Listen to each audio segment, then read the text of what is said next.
25% دیگه خوبه دیگه. اوکی. فردا بهتره.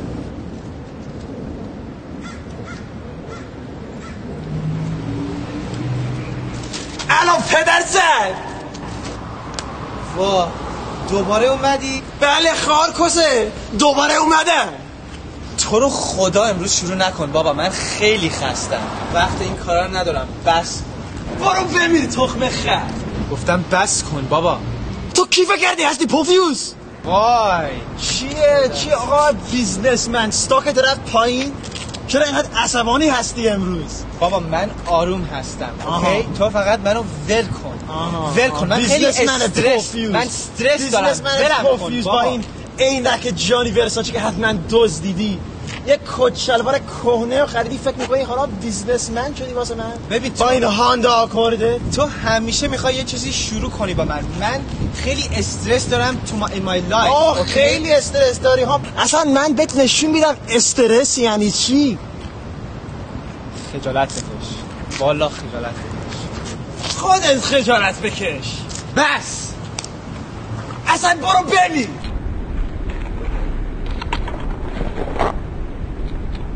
چی؟ گفتم برو بمیر پدر سگ مادر جنده دزد. من گفتم بس کن کسکش بی تربیت، خستم. هر روز وایسادی همینجا با این کونه کس بازی. برو کار کن، یه پول در بیار. باز دوباره شروع کردی؟ من شروع کردم پدر سگ؟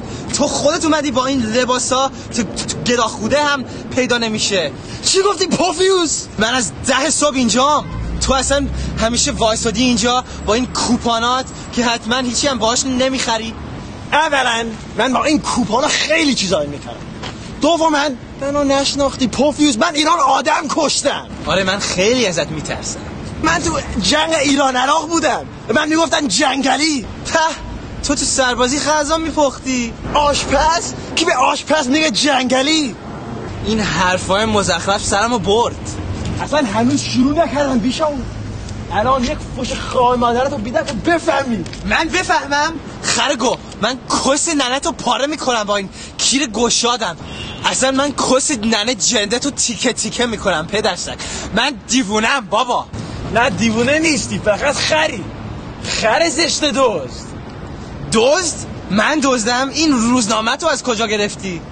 کارت نباشه جونت بالا بیاد.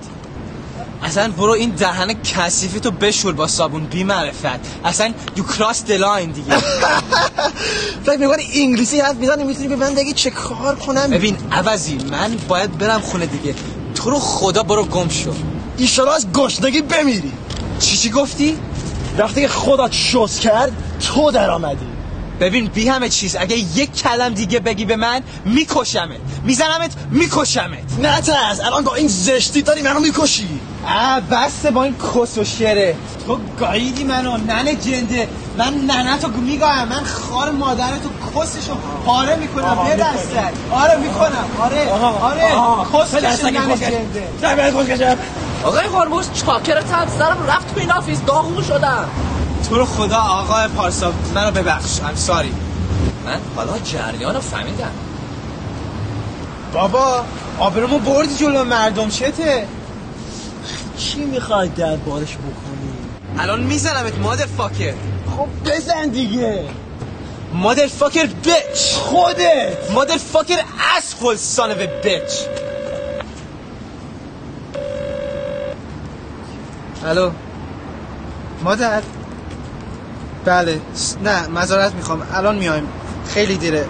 آره نمیدونم خیلی کار داشتیم. اوکی بای. مامان بود؟ آره. چی گفت؟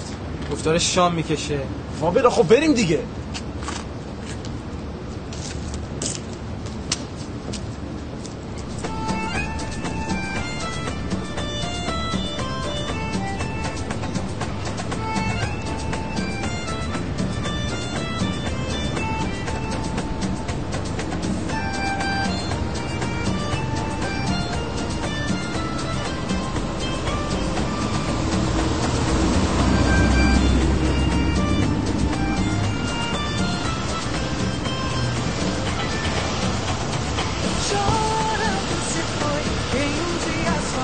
شدم